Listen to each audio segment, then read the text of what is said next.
Breaking news చూస్తున్నాం. ఇవాళ Telangana cabinet కీలక భేటీ జరగబోతోంది. కాళేశ్వరం ప్రాజెక్టు విచారణ కమిషన్ నివేదిక పైన ఈరోజు చర్చ జరగబోతోంది.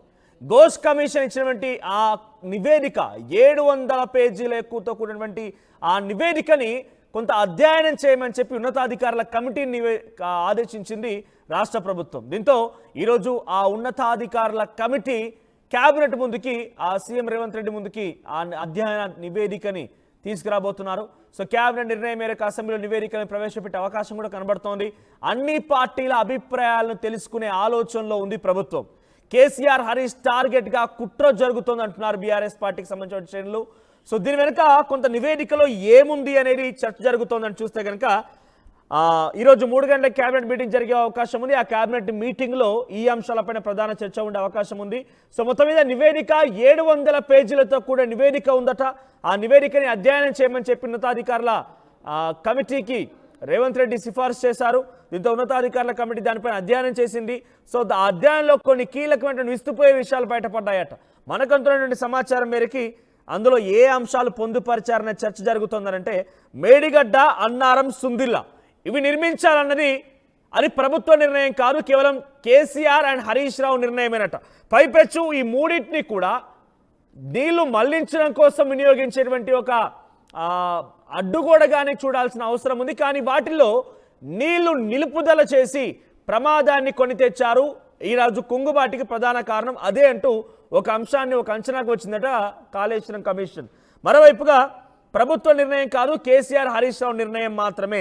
ఆ తర్వాత వాప్కోస్ కాళేశ్వరం డిపిఆర్ రూపొందించిన సంస్థ వాప్కోస్. సో ఈ వాప్కోస్ సంస్థ నుంచి సుమారుగా 7 కోట్ల రూపాయలని తిరిగి తీసుకోవాలి. బికాజ్ ఆ డిపిఆర్ ఏమాత్రం ముందు పడలేదు. కాళేశ్వరం పేరు చెప్పగానే ప్రజల్లో వినిపించేది, ముఖ్యంగా నేను చెప్పాలనుకునేది ఒకటి, ప్లానింగ్ ప్రకారంగా డిజైన్ జరగలేదు, డిజైన్ ప్రకారంగా ఎగ్జిక్యూషన్ జరగలేదు, ఎగ్జిక్యూషన్ చేసేటువంటి విధానం కన్స్ట్రక్షన్ జరగలేదు, ఫైనల్ రిజల్ట్ కూడా ఆ రకంగా రాలేదు. కానీ ఏదో ఒక్కదానికి కూడా పొంతన లేకుండా ఇష్టం వచ్చినట్టుగా ఓ ఇంటి గోడ ప్రహార్ నిర్మించినట్టుగా ఏది పడితే అది ఒకరు ఒకటి చెప్పగానే ఆ ఇటుక తీసి ఇటుక వేయడం, లేకపోతే సిమెంట్ తీసి ఇంకో సిమెంట్ వేయడం, ఎత్తుగా డిజైన్ మార్చడం, ఇష్టం వచ్చినట్టుగా కట్టినట్టుగా కాళేశ్వరం ప్రాజెక్టు కట్టారనేది మొదటి నుంచి జరుగుతున్న చర్చ.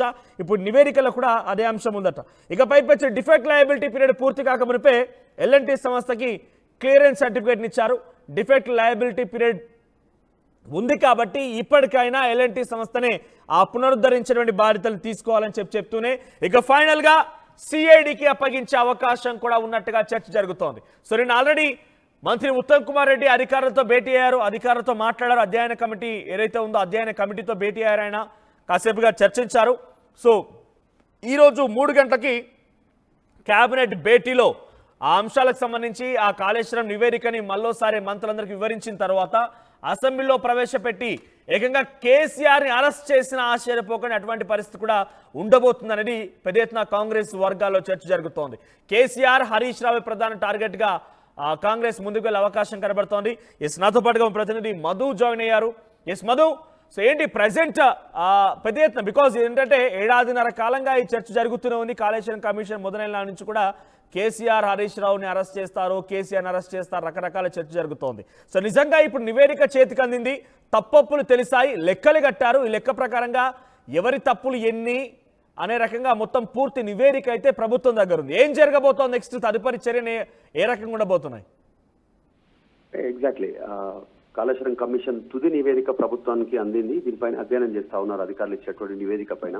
అయితే ఈరోజు కేబినెట్ సమావేశం మధ్యాహ్నం 2 గంటలకు జరుగుతుంది కాబట్టి దాంట్లో ఏకైక ఎజెండా, సింగిల్ ఎజెండాగా కేవలం కాళేశ్వరం ప్రాజెక్టుకు సంబంధించినటువంటి అంశం పైన, ఎందుకంటే అవినీతి ఆరోపణలు ప్రతిపక్షంలో ఉన్నప్పుడు కాంగ్రెసే చేసింది దానిపైన, అజెండాగా మాత్రమే సింగిల్ ఎజెండాగా కేబినెట్ సమావేశం జరుగుతుంది.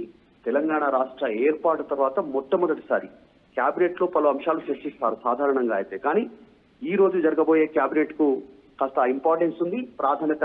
ఎందుకంటే కేవలం కాళేశ్వరం కమిషన్ పైన మాత్రమే చర్చిస్తా ఉన్నారు. ఇచ్చిన నోటీస్ పైన, ఇచ్చినటువంటి నివేదిక పైన సాధ్యాసాధ్యాలను, జరిగిన అవినీతి, వచ్చినటువంటి అవినీతి ఆరోపణల పైన ఏం చేద్దాం, సిట్ వేద్దామా, లేదంటే యాంటీ కరప్షన్ బ్యూరో ఏసీబీ కింద విచారణ చేద్దామా అనేటువంటి అంశాలపైన అధ్యయనం చేస్తున్నట్టుగా తెలుస్తా ఉంది. ఈ రోజు దీని తర్వాత 3 రోజులు శాసనసభ నిర్వహించాలనేటువంటి ఆలోచన కూడా రాష్ట్ర ప్రభుత్వం చేస్తున్నట్టుగా సమాచారం అందుతా ఉంది. మొత్తం 3 రోజులు శాసనసభలో అన్ని పార్టీల శాసనసభ్యులకు సంబంధించినటువంటి సమాచారాన్ని తీసుకొని వారి సలహాలు సూచనలు తీసుకొని దీనిపైన చర్చ జరిగి పూర్తి స్థాయిలో కాళేశ్వరం పైనే జనాలకు నిజాలు తెలియజేసేలాగా చర్చ చేసి ముందుకు వెళ్లాలని ప్రభుత్వం ఆలోచిస్తున్నట్టుగా తెలుస్తా ఉంది. సో చాలా ప్రజాధనం అంతా వృధా అయింది ఈ ప్రాజెక్టు ద్వారా. సొంత నిర్ణయాలతో ఈరోజు నాసిరకమైనటువంటి ప్రాజెక్టు నిర్మించినటువంటి పరిస్థితి, ఇది భావితరాలకు గుదిబండగా మారే పరిస్థితి ఉంది అనేటువంటి అంశాన్ని కాంగ్రెస్ ప్రజల్లోకి తీసుకెళ్లాలనేటువంటిది చర్చ చేస్తున్నట్టుగా తెలుస్తా ఉంది. నిన్న ఆల్రెడీ మంత్రి ఉత్తమ్ కుమార్ రెడ్డి ఆధ్వర్యంలో ఈ అంశానికి సంబంధించినటువంటి అధికారులతో ఆయన చర్చించారు కేబినెట్ సమావేశానికి సంబంధించినటువంటి అంశంలో.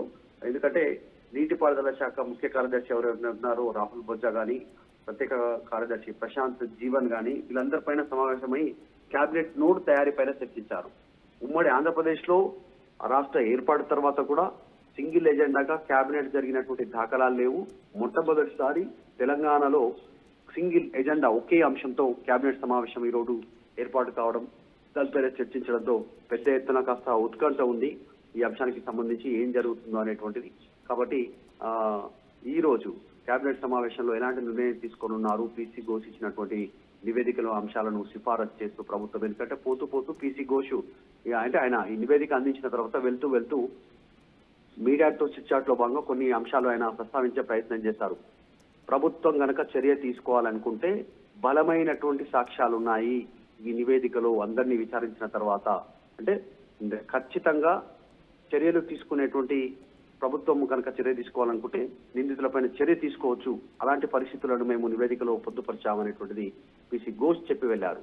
కాబట్టి ప్రభుత్వం ఏం చేస్తుంది? ఇప్పుడు సిట్టు వేస్తుందా, ఏసీబీ కింద విచారణ చేస్తుందా, అవినీతి ఆరోపణలు వచ్చినటువంటి వారిని అరెస్ట్ చేస్తుందా, విచారణ పేరిట పిలిచి మళ్ళీ ఇప్పుడు వరకు కమిషన్ విచారణ అయిపోయింది, నెక్స్ట్ ఏసీబీ విచారణ జానుందా, లేదంటే సిట్టు విచారణ కొనసాగనుందా అనేటువంటిది పెద్ద ఎత్తున చర్చ కొనసాగుతుంది. ఒకవేళ అదే కనుక ప్రభుత్వం సిట్ గానీ ఏసీబీ విచారణ కనుక ఆదేశిస్తే కేసీఆర్, హరీష్ రావు, తర్వాత మాజీ మంత్రి ఈటెల రాజేందర్, అప్పుడున్నటువంటి మంత్రులు, ఆర్థిక శాఖ మంత్రి, ప్రభుత్వంలో ఉన్నటువంటి కీలక అధికారులు, ఇరిగేషన్ కి సంబంధించినటువంటి వాళ్ళు, వీళ్ళంతా కూడా ఈఎన్సీ, ఏఈ వీళ్ళంతా కూడా విచారణకు హాజరయ్యేటువంటి పరిస్థితి. దాంతో పాటు అప్పుడున్నటువంటి ప్రభుత్వంలో నిర్మించినటువంటి సంస్థలు, కాళేశ్వరం నిర్మించినటువంటి ప్రాజెక్టు చేపట్టినటువంటి కాంట్రాక్ట్ సంస్థలు కూడా, కన్స్ట్రక్షన్ సంస్థలు కూడా విచారణను ఎదుర్కొనేటువంటి సిచ్యువేషన్ ఉంటుంది. సో ఇది మళ్ళీ మొదటి నుంచి కూడా కాంగ్రెస్ పార్టీ కమిషన్ ఏర్పాటు చేసిన నాటి నుంచి కూడా కేసీఆర్ గురించి ఇదే రకమైన చర్చ జరుగుతుంది. దాని నో డౌట్ కేసీఆర్, హరీష్ రావు అనే చర్చ జరుగుతోంది. చాలా మంది విచారించారు, 1-3 సార్లు అధికారులను విచారించారు, కొంతమంది తొలగించారు, కొంతమంది అరెస్ట్ అయిపోయి జైలు ఉన్నారు, ఇవన్నీ జరుగుతూనే ఉన్నాయి. సో ఇప్పటికైనా కేసీఆర్ పై వస్తున్నటువంటి ఆరోపణలు ఏమాత్రమైన కాంగ్రెస్ పార్టీ నిజరూపం దాల్చి, కమిషన్ నివేదిక వాళ్ళ చేతిలో ఉంది, వాళ్ళు చేసిన ఆరోపణలు కూడా నిజరూపంలో వాళ్ళ చేతిలో ఉన్నాయి. కాబట్టి కేసీఆర్ అరెస్ట్ చేస్తారా, లేదంటే ఇంకా పొలిటికల్ బ్లేమ్ గేమేనా? అంటే కేసీఆర్ని కంప్లీట్గా ప్రజల ముందు నిర్దోషిగా ఉంచేటువంటి ప్రయత్నమైన నిజంగానే దాని ప్రకారంగా చట్టరీత్యా చర్యలు తీసుకునే వరకు కాంగ్రెస్ ఆలోచిస్తోందా? ఎగ్జాక్ట్లీ. ఇప్పటికే 2 సంవత్సరాలు దాదాపు గడిచిపోయింది. కాంగ్రెస్ అధికారంలోకి వచ్చి 18 నెలలు కంప్లీట్ అయింది. ఇంకా కొన్ని రోజుల్లో 2 years కంప్లీట్ అవుతుంది. ఇప్పుడు ఒకవేళ సిట్ గానీ ఏసీబీ విచారణ ఇస్తే మళ్ళీ ఒక 2 సంవత్సరాలు ప్రొలాంగ్ అయ్యేటువంటి అవకాశం ఉంటుంది. అంటే ఎన్నికల వరకు దీన్ని డ్రాగ్ చేసే సిచ్యువేషన్ అయితే కనిపిస్తా ఉంది. ఎందుకంటే ఇప్పుడు చూస్తున్నాం ఆల్రెడీ ఫోన్ ట్యాపింగ్ వ్యవహారమే దాదాపు 2 సంవత్సరాలుగా వస్తా ఉంది. ఆ తర్వాత ఫార్ములా ఈ రేస్ కి సంబంధించినటువంటి విచారణే 2 ఏళ్ళు అయింది. సో కాళేశ్వరం కమిషనే నివేదిక తయారు చేయడానికి 2 ఏళ్ళు పట్టింది దాదాపు సమయం. సో నెక్స్ట్ ఫర్దర్ కూడా మళ్ళీ ఏసీబీ విచారణ అన్నా, సిట్ విచారణకు ఆదేశించినా మళ్ళీ అది ఒక 2 సంవత్సరాలు ప్రొలాంగ్ అయ్యేటువంటి అవకాశం ఉంది. మళ్ళీ అందరి వాంగ్మూలం, మళ్ళీ అందరి దగ్గర రికార్డ్ చేయడం. ఎందుకంటే ఇప్పటికే ఈఎన్సీకి సంబంధించినటువంటి మురళీధర్ హరిరామ్ ఇంట్లో కానీ, ఇంకా కొంతమంది కీలక అధికారుల ఇంట్లలో వారిగా అక్రమ సంబంధించినటువంటి ఆస్తులు పట్టుబడ్డాయి. 100 కోట్ల ఆస్తులు